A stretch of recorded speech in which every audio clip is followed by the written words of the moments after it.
Hello friends, I'm Brian, and this is Gizmo Board Games. Today, I am reviewing Libertalia, Gales of Windcrest. This is a game that is published by Stonemaier Games and just recently came out.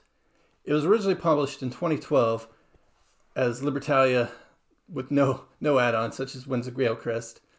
That game went out of print, and Stonemaier Games got the rights to republish it, and they've made some changes, which are all included in the instruction card. Not many changes, but most of them for the better. That includes an additional 10 characters that you can play as, these fancy loot tokens here, a reputation track, and some other changes. But I'm going to get into a little bit of how to play. I'm going to play a solo play, which should show you how the game plays. It plays from 1 to 6 players, and they all play pretty much the same. Some slight tweaks for 1 or 2 players to simulate a 3-player game, and I'll go over that as we go. But otherwise, it plays the same from 1 to 6 players. It's a pretty lightweight game, but a lot of choices and some cutthroat going on in it. Without further ado, I will get to the action. So looking at the board here, you can see I've already got it set up for a 2-player game, for a solo player game. I've set up the 4 days that we will use on the first journey. The game is divided up into 3 journeys of 4, 5, and 6 days of length. And each day you will put out tokens, loot tokens, equal to the number of players. The basic concept of the game is that you are a pirate, and you are sending certain members of your crew out to an island each day to go acquire loot and potentially do some other things to your rival pirates out in the seas. The general gameplay is such that one player will shuffle their deck, and in this case I've got the Atoma deck for the single player game right here. But when you're playing a normal game, you would pick just one person to shuffle their deck. Everybody else would keep their deck in numerical order, and I've got my deck in numerical order, other than the 6 cards that I've already randomly shuffled out of the Atoma deck. So the Atoma is the purple player, which is unfortunate for me because I enjoy being purple typically, but I will be the red player today. At the start of the game, you'll always randomly distribute the 6 reputation tokens. In the case of a 2-player game, the unplayed tokens will occupy the first 2 and the last 2 spots, and then you'll randomly distribute the Atoma and your own token. In this case, I'm here, so I'm 1 ahead in the reputation track, and the Atoma is right behind me. And the number indicates how much starting loot you get. Loot is what you're aiming for as you go. You can earn loot through the use of your players, through the tokens you pick up at the end of the day, and other various abilities that we'll discover along the way. But it's a 1-for-1 ratio, so for the sake of the game, anytime you get a coin, you are getting a victory point. At the end of the 3rd journey, the person with the most victory points wins the game. So, I've already set up for the 2-player game. I pulled out 6 cards, and what's unique about this game is everybody's going to be playing with the same cards as the game goes on. So because I randomly pulled out the number 3 card, the number 6 card, the number 7 card, the number 12 card, the number 20 card, and the 26 card from the Atoma deck that I have shuffled, I grabbed those same cards for my own personal hand, although the Atoma cards act slightly different than a player cards do. That's just to simulate a thinking player without having to make decisions for the AI opponent. On these cards are the various abilities. Easy to follow icons. You've got a sun or a setting sun, a crescent moon, and or some anchor symbols, and we'll get into that as we go as well. So the first thing you're going to do on your turn, once you've established the starting hands for each player, is you will select one member of your crew to go on that day's journey. So what I'm going to do, I think on the first day's journey, is I'm going to send my bagger. That's my number 3 card.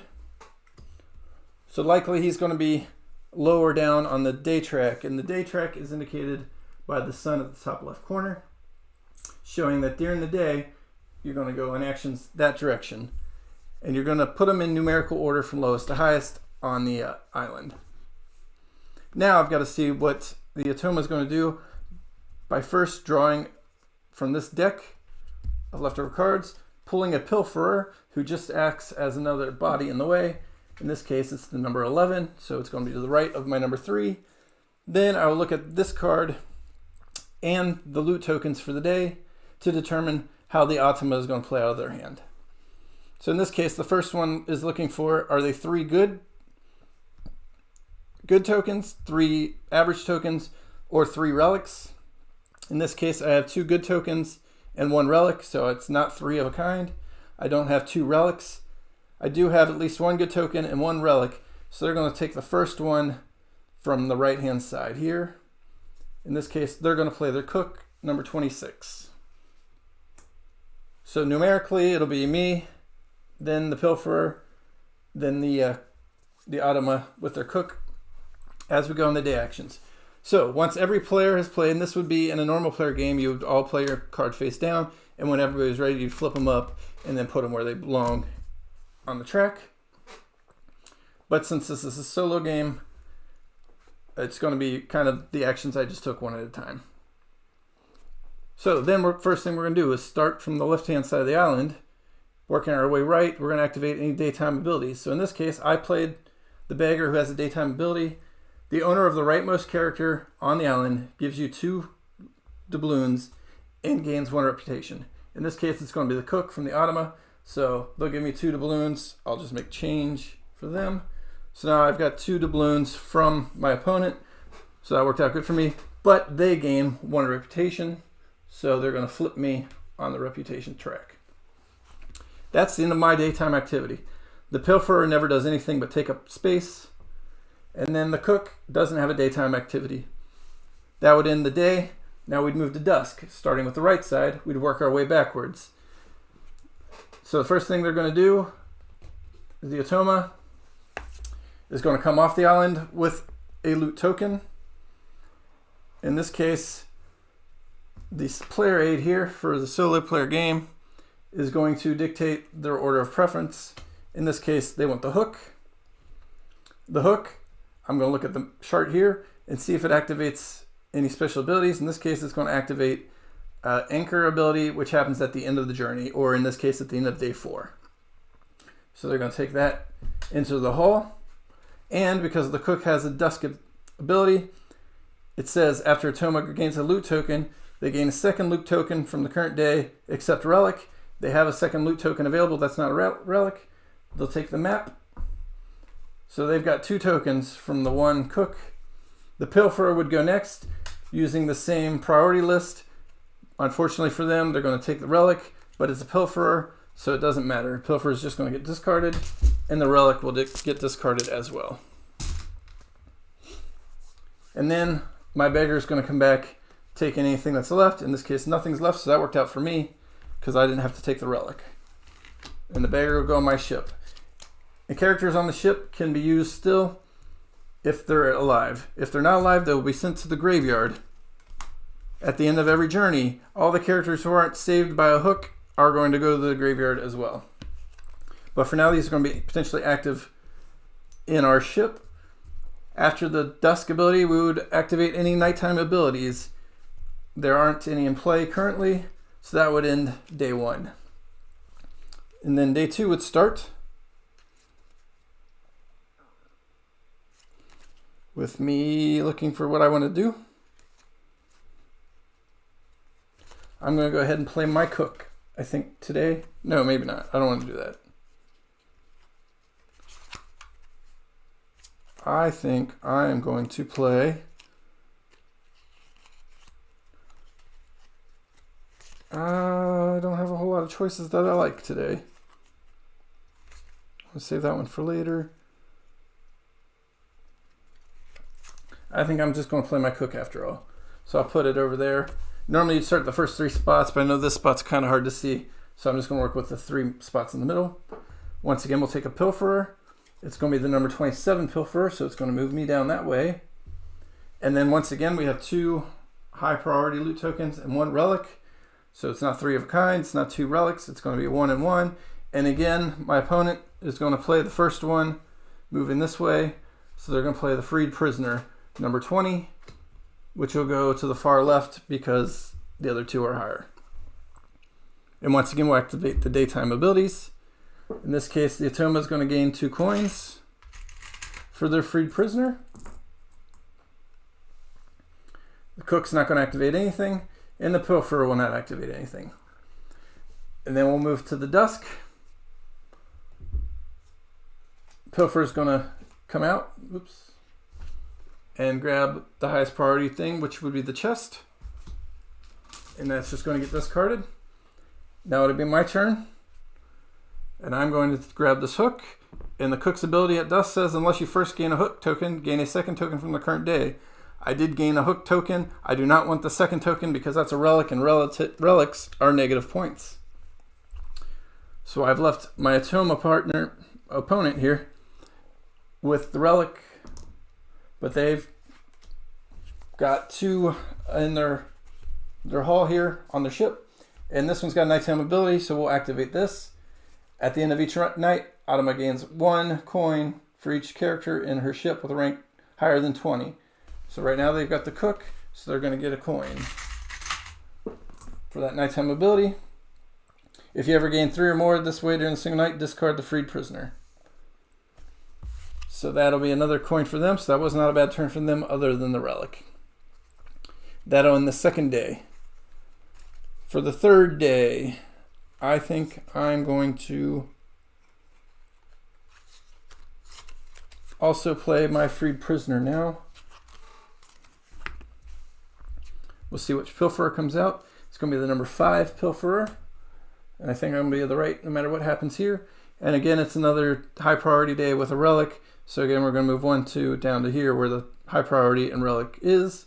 And they want the second card from the right. 1, 2. In this case, they're going to play the preacher, the number 7. And now we'll go down the line. Daytime abilities, pilferer has none.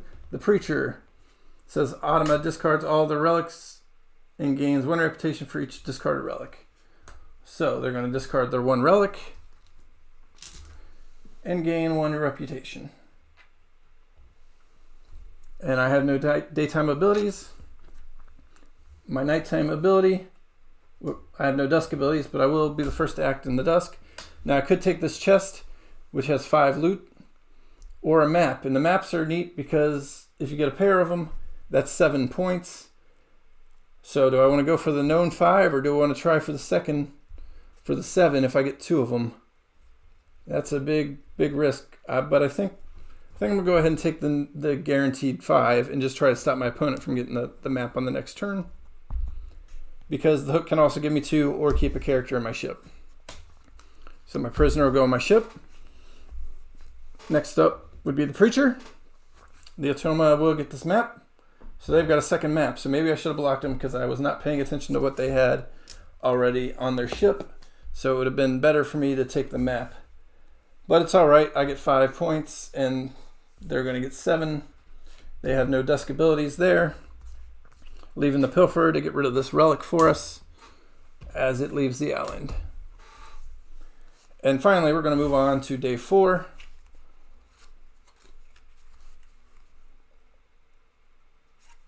And I think I will play my bandit here. And now let's see which pilferer comes out. It's pilferer number 28. I'll put it there. And this day has 3 high priorities. So they're going to take the first one from the left. They're going to take their beggar and put it in play. Daytime activity for the beggar is the owner of the rightmost character on the island gives Atoma 3, so they're going to steal the 3 from me that I stole from them.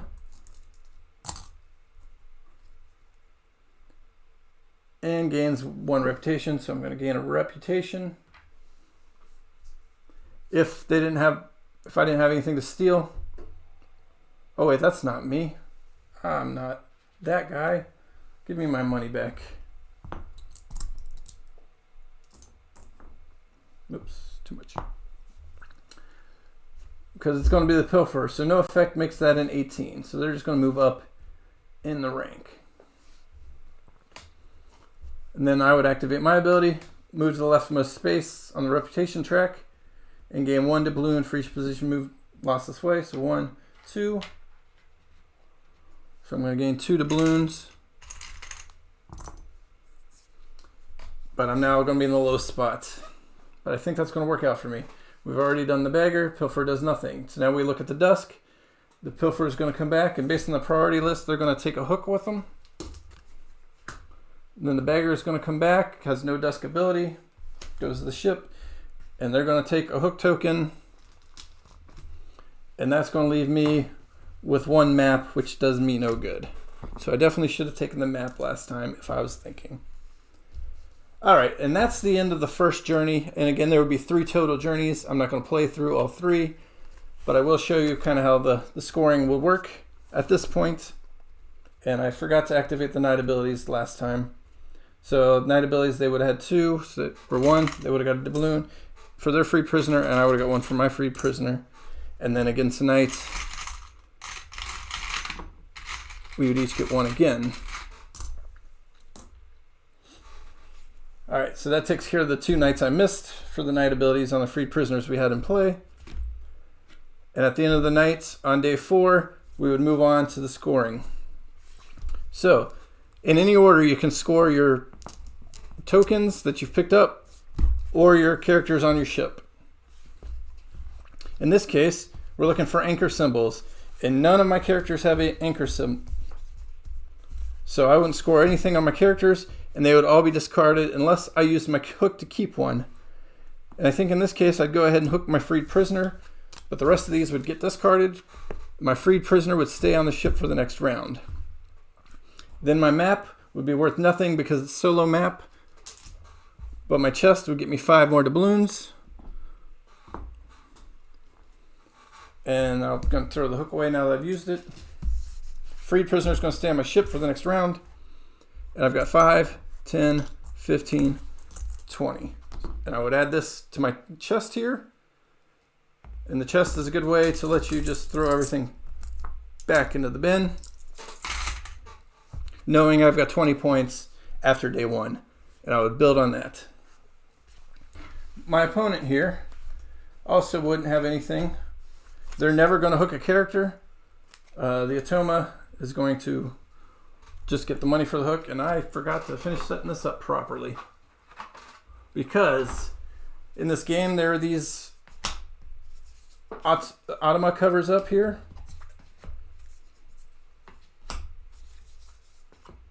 That do something slightly different than the base game map. And there are others for the base game map where you can mix and match because the board is 2-sided. It's got the sunny side here with a nice happy cloud, and it's got a stormy side on the other side of the board. And you can choose to play with either side, or using these tokens, you can mix and match. I was just playing with the straight sunny side. But anyway, getting back to the Atoma, they would get 4 coins for that. So just take 5 and 1 for their hook. And they got 2 maps. That would give them another 7. Right there. These 3 would score them nothing and get discarded to the graveyard. The preacher here would get them another 6 before he also gets discarded. So that gives them 10, 20, 5, 6, 7, 8, 9, 30. So they've got a 10-point lead on me, and things are not looking good with the way I've played this round. But lucky for me, there's 2 more journeys to go on and plenty more points to score. These would all get discarded back. And here's where the game really takes off. I'm not going to play it, as I said, but at this point, we've got 2 close but different hands, as they've got their bandit and officer available, and I've still got my preacher and officer available. We would draw up 6 new cards.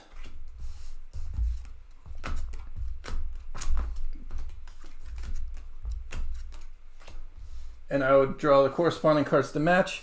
And we'd have an 8-card hand to go on our 5-day journey, refilling the loot for each day. And playing the game again just like that. And again, at the end of that journey, we'd add up our points, add them to our chest here, and go on the third and final journey of 6 days and do the same. And again, the game plays the same. Solo, 2 players, 3 players to 6 players. The only slightly difference is in the solo game, as you saw, the Otoma deck kind of dictating what they do. And on the 2-player game, this would come into play. The midshipman kind of acting as a 3rd player for terms of just the dusk ability.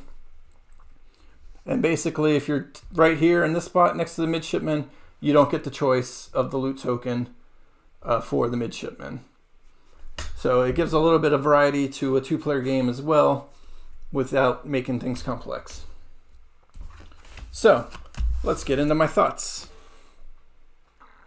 All right. So Libertalia wins the Galecrest. I think is a great game. It's lightweight. It's got some cutthroat, especially if we're going to play with the stormy side of the map for the people like cutthroat, but it's nothing too bad. Everybody's playing with the same deck of cards. So if you're cutting somebody's throat, it's a good chance they've got the card to do the same to you. Or that, you're picking up the loot tokens. The sabers especially will discard characters out of the ships. It's a very well built, easy to play game with a lot of variety. I like that there's 40 different characters you can play with each has their own unique abilities for either the daytime, the dusk, the nighttime, or at the end of the journey. A lot of thought can go into what you want to play when. Along those lines, though, sometimes there's an obvious, this turn, this seems to be the best play. And if you're playing with a group of 5 or 6 people, you could have, 5 or 6 of the same shipmate out on the island at the same time. So I could see that being a thing. I've played this solo. I've played it with 4. It plays pretty much the same either way. Other than obviously you got way more interaction when you got 4 players than when you have a solo game. But there's plenty of variety. You can play, like I said, the stormy side or the sunny side of the cards. You've got the reputation track, which I didn't go into a whole lot, but it acts as a tiebreaker in terms of if you both play the same character, you want to be higher on the reputation track to get your first choice at the loot tokens. The loot tokens are nice and sturdy. It's great quality there. Cards are pretty good quality themselves. Everything's just great quality. The coins, I splurged and got the metal coins. The ones that come in the game are the cardboard stock. Not the metal coins, just to be clear about that. But I played the original Libertalia on Board Game Arena, and I thought it was okay. I didn't really understand it and couldn't get into it.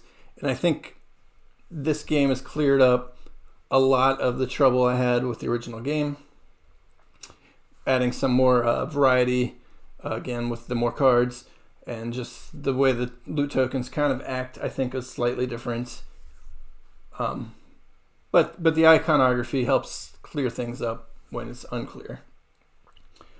I like that as the game goes, everybody's got the same cards, but they could be different by the 3rd journey, depending on how you've played along the way and what you've kept. If you've hooked different ones back onto your ship, you got them again for a later round.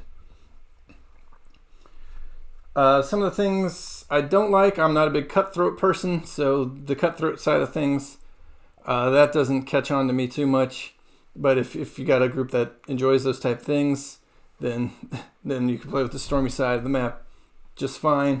It's not too bad, though. It doesn't turn me off completely like some games do as far as the cutthroat goes. But just be forewarned, it's not straight up, a nice game, even on the sunny side. I've rated this game a 4 out of 5 stars on the old Gizmo scale, or an 8.1 on the out of 10 on the Board Game Geek rating scale. It's enjoyable. I've enjoyed every time I've played it, whether solo or not. I've got no problem with it, and every game's different just because of the quantity of cards and how they mix and match. Not only that, but you also are pulling different loot tokens out each day. So even if the cards are the same, game to game, then your loot tokens might be different, or the reputation might start off different, or you're playing with the different sides. There's just so many ways to keep the game different as you play it more and more. So all that said, this is Libertalia wins a Galecrest. I am Gizmo Board Games, and I hope you like what I had to offer. And if you like what you see here, please let your friends know. Hit the like button, subscribe if you want to see more just like this, as I will continue to try to push out content on about a weekly basis. So if you're interested in seeing some more as I try to get better and better at what I'm doing here, please subscribe and come back, and we'll catch you next time. Thanks.